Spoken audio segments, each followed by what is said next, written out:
Alrighty, welcome to another Honest Tool Reviews. Today, I'm going to grab these. Just go ahead and sit these out here. Should I have set this up before? Darn, I must have put them away wrong. Why didn't I set these up before the video? Well, I know where they're all at. I'm very proud of that fact. Usually they're in the right place. I believe in a place for everything and everything in its place. I've honestly used every one of these and I'm happy with them. What are we looking at? These are the hypertought ratchet wrenching standard American. I don't know what the E stands for. These are the American standards, the SAEs, the right side of the pond, I guess. We're on the right side of the pond, not physically left or right, but we are the correct side of the pond. You can see that you have the 3/4, the 11/16, the 5/8, the 9/16, the 1/2 inch, the 7/16, and the 3/8. These ratchet wrenches do not come with a switch. And I hate the switches. I cannot stand a switch. You go to do this right here and something bumps the switch and suddenly you're going the other way without even thinking about it. These do it right. No switches. You put the bolt on and you go. You change your mind, you slide it over, you flip it, and you take it back off. That's simple. You either know what you're doing or you don't. And if you don't know what you're doing, you shouldn't be touching a tool. That one don't fit. Let's see. That one don't fit. Is it this one? Okay, it's that one. So you'll take this and turn it like that, and you'll be putting it on. And you'll take the tip off, slide it back on this way to take it back off. That's simple. These have been very tough. I don't know if I'd call them hyper tough, but it's very hard to break a wrench. If you keep it greased and you wipe it down and keep the oil off of it, and you don't let it run through no pumice or acidic lemon juice cleaners or anything like that. If you don't put harsh chemicals on it, you just keep it lubed and keep it clean and keep it out of the rusting areas of people's toolboxes, it'll do just fine. I keep mine up here because they're my cheaper set. Everything up here tends to be my cheaper set, and if people come into my shop and they want to use something, they can use the cheaper one. Why? Because it's cheaper to replace. If someone's genuinely going to abuse it, and then they're going to say, well, I don't have the money to fix that, I can't replace that, well, I would just prefer that they broke the cheaper one, because if I have to replace it, I want to replace the cheapest thing I can replace. But I've not been too afraid of it breaking. These hypertought wrenches have done a hell of a good job at keeping me happy. Matter of fact, I've had a tendency to grab these before grabbing anything in my toolbox over there, and I've not had any real issues. I mean, I've got Cobalt, Stanley, and they're behind the Cobalt. They're behind the shiny tools. I've got more hypertoughs. I got more Cobalts. I got some stuff down here with no names. I got some Stanley, some Armstrong, something just called Heavy Duty, which is pretty neat the way that works. I'll have to do a video on that sometime. Got one that just says Sears. Yeah, good luck buying another one of those, right? Sears. The Duralast you'll never see a video about. But the hypertoughs, I have them in standard and metric. Now these are the metric ones.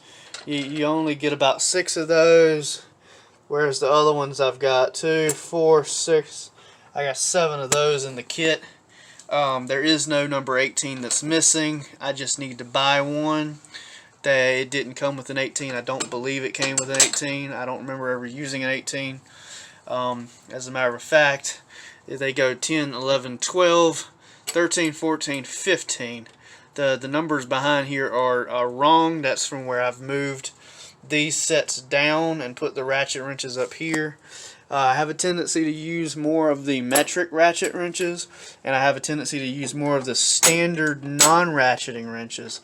And the reason why tends to be that the American-made stuff, the bolts tend to be on a little bit better, and I just really want to weigh down on it with these. I wouldn't want to put as much pressure on the little pieces here.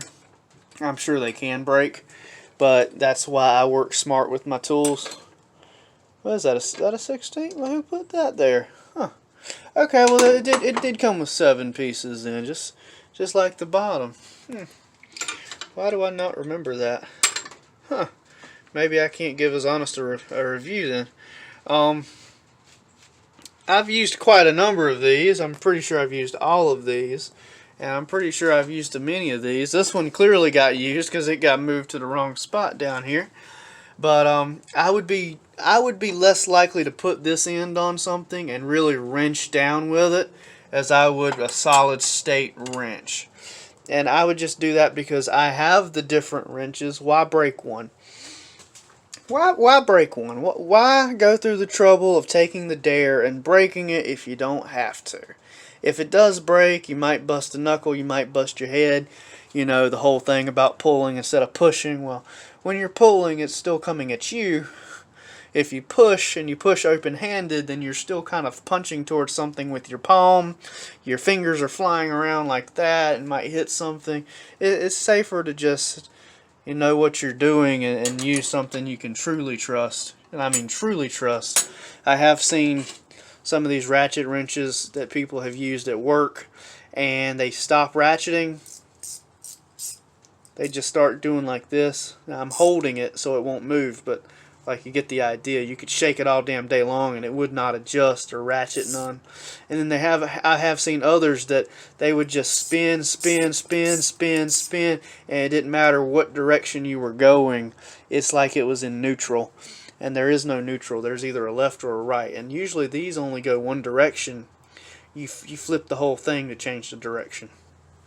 The ones with the little keys on them that turn the directions, yeah, them keys, they can break, you know, but they don't have a neutral on them either. So there's no such thing as a neutral on these things. They just, you know, if they stop working, they stop working, and they're either useless or useless. So take this with a grain of salt. But my use of the hypertought has been impeccable. I have been happy with the ones that I have used, both metric and standard. It was a simple kit. I will put up the prices in the credits.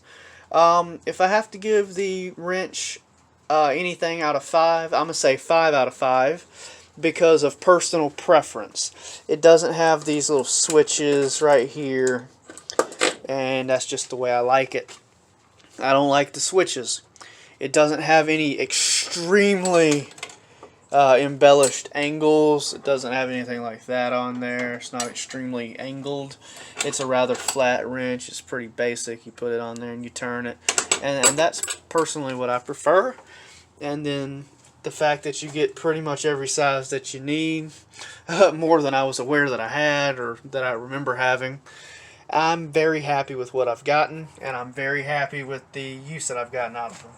All in all, 5 out of 5 stars for the hypertought, standard and metric, 7-piece, 7-piece, or 14-piece kit. The price and descriptions in the credits behind this video. I hope you have a great day out there in YouTube land, and as always, work safe.